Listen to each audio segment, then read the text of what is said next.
جو God gifted نعمتیں جو اللہ نے مجھے بغیر کسی محنت کے دی ہیں, ان نعمتوں کی قیمت تیری اس سلطنت سے زیادہ ہے.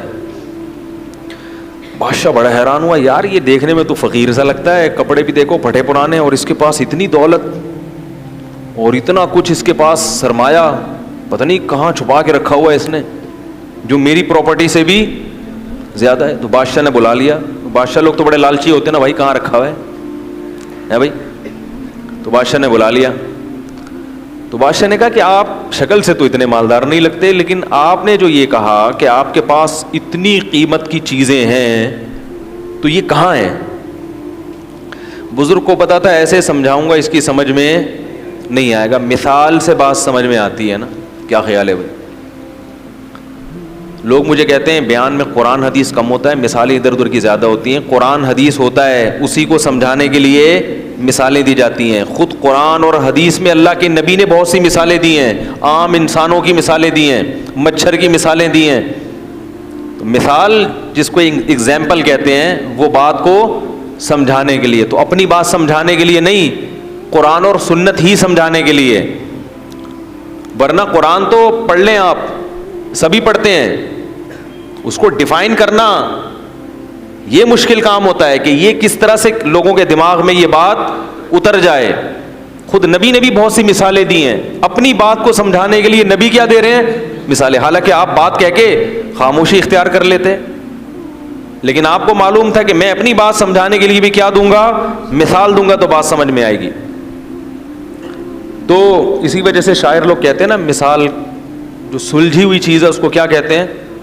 شاعر نے کہا ہے نا, خوابوں کی طرح تھا نہ خیالوں کی طرح تھا, وہ شخص ریاضی کے سوالوں کی طرح تھا, الجھا ہوا ایسا کہ کبھی کھل نہیں پایا, سلجھا ہوا ایسا کہ مثالوں کی طرح تھا. یہ شاعروں کے باولے ہونے کی ایک مثال ہے. یہ جو میں نے شعر پڑھا ہے نا, یہ بیٹھ کے قلابیں ملاتے رہتے ہیں. شاعر, سارے شاعر باولے نہیں ہوتے, ذہن میں رکھیں. ایک شاعر اپنی محبوبہ کے بارے میں کہہ رہے ہیں کہ پتہ نہیں کیا ڈرامہ ہے, سمجھ میں نہیں آ رہا, سمجھ میں آ ہی نہیں رہی ہے. تو کہہ رہے خوابوں کی طرح تھا نہ خیالوں کی طرح تھا, وہ شخص ریاضی کے, جیسے ریاضی کے پیچیدہ سوال ہوتے ہیں نا, اس قسم کی چیز ہے بھائی. وہ بیلنس بھی ڈال دیا ہے بھائی, ٹھیک ہے, سارے خرچے بھی پورے کر دیے. تو الجھا ہوا ایسا کہ کبھی کھل نہیں پایا, ایسا الجھا ہوا کہ آپ کھول ہی نہیں سکتے اس کو. سلجھا ہوا ایسا کہ مثالوں کی طرح تھا, لیکن سمجھ میں آ رہا ہے کہ بھائی یہی ہے میرے لیے, صحیح ہے. جب جان چھڑانے کی بات کرو تو ایسا سلجھا ہوا کہ بھائی اس میں کیا خرابی ہے. پھر آخر میں کہتا ہے شطرنج کی الجھی ہوئی چالوں کی طرح تھا. سمجھ میں آ رہی ہے بات؟ نہیں آ رہی تو یہ زیادہ اچھا ہے. اس قسم کی باتیں سمجھ میں آئیں تو خطرناک ہے, نہ سمجھ میں آئے تو زیادہ اچھا ہے. خیر, تو مثال سے بات سمجھ میں آتی ہے. کیا کہہ رہا تھا میں؟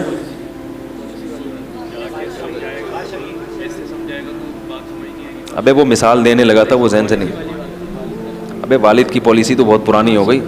بادشاہ, ہاں, تو ان بزرگ نے بادشاہ کو مثال سے سمجھایا. وہ بادشاہ بزرگ سے کہہ رہا تھا نا کہ بھائی کون سی چیز ہے, تو ان بزرگ نے بادشاہ سے کہا کہ بادشاہ سلامت, ایک مثال ہے, اور مثال اکثر فرضی ہوتی ہیں. ان کو لوگ کہتے ہیں فرضی قصے سنا رہا ہے, تو فرضی بھی ہوتی ہیں کہ فرض کر لو تھوڑی دیر کے لیے, تو کیا ہوگا. تو انہوں نے کہا کہ بزرگ نے کہ فرض کرو بادشاہ سلامت, آپ کو پیاس لگ رہی ہے, ایک پیالہ پانی آپ کے پاس رکھا ہوا ہے, لیکن آپ کو ایک بیماری لگ گئی کہ وہ پانی جب آپ پیتے ہیں تو الٹی ہو کے نکل آتا ہے.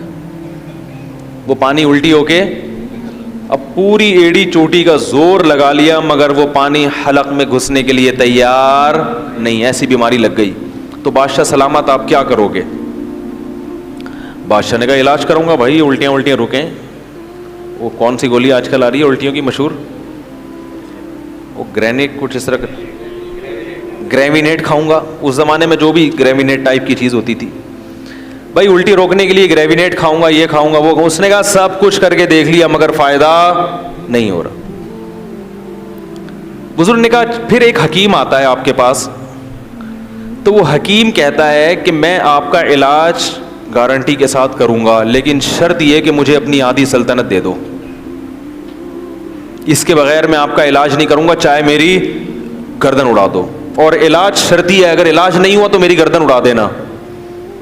بادشاہوں کا کام تو پہلے یہی ہوتا تھا, یہ ہو گیا تو گردن اڑا دو, نہیں تو سمجھ رہے ہیں. تو بادشاہ نے کہا بھائی اگر اس قسم کا حکیم آئے گا اور مجھ سے آدھی سلطنت مانگے گا تو بزرگ نے کہا اپنی آدھی سلطنت دے دو گے؟ بادشاہ نے کہا دینی پڑے گی بھائی, کیونکہ اس سلطنت کا میں کیا کروں گا کہ پانی حلق میں, بولو نا یار, اتر ہی نہیں رہا, کیا کرنا ہے اسی سلطنت, مر جائیں گے ویسی پیاس سے اور تڑپ تڑپ کے مریں گے.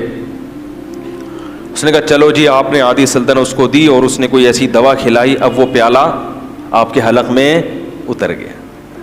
اب اگلا پروسیس کیا ہے؟ پیشاب بن کے نکل جائے. اب وہ وہاں رک گیا, پیشاب بند ہو گیا, اب وہ پانی پیشاب بن کے نکلتا نہیں. اب کیا کرو گے؟ بادشاہ نے کہا بھائی علاج کریں گے. کیا خیال ہے؟ پتھری وتھری ہے, کیا چکر ہے بھائی؟ تو کہا علاج کر کر کے تھک گئے مگر وہ پیشاب نہیں نکل رہا, تو کیا کرو گے؟ وہی حکیم آیا اور کہنے لگا کہ آدھی بقیہ بھی دو گے تو کیا کروں گا؟ دوا کھلاؤں گا اور یہ پیشاب نکل جائے گا. بادشاہ نے کہا بھائی کیا کرتا, پیشاب سے تو مر جائے گا نا تکلیف سے انسان, یہ عذاب سے مرنے سے بہتر ہے کہ غریب ہو کے زندہ رہ لے آدمی. بادشاہ نے کہا اپنی آدھی سلطنت بھی اس کو دے دوں گا.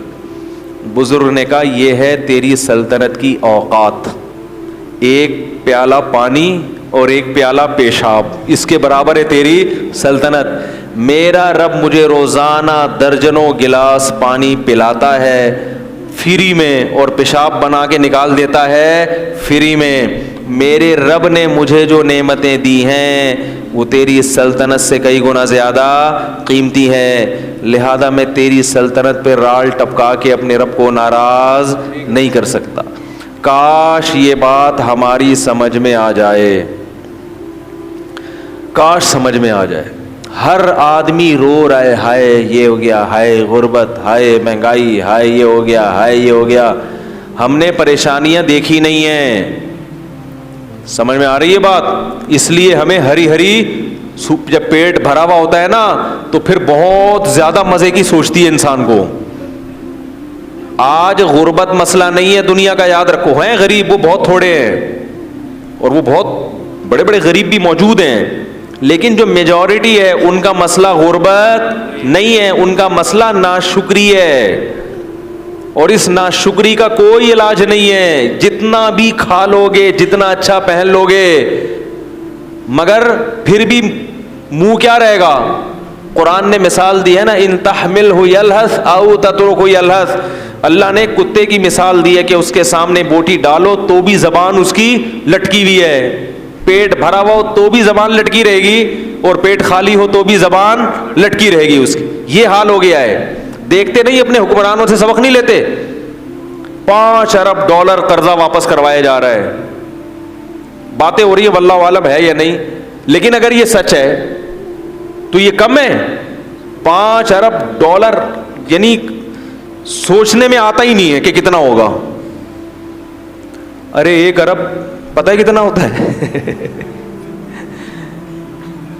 یعنی شروع کرو تو 100,000 سے 1 لاکھ, 100 لاکھ سے 1 کروڑ, 100 کروڑ سے 1 ارب, پھر اس کو ڈالر سے ضرب دے دو, پھر وہ کتنے؟ 100 ڈالر, 100 ارب ڈالر.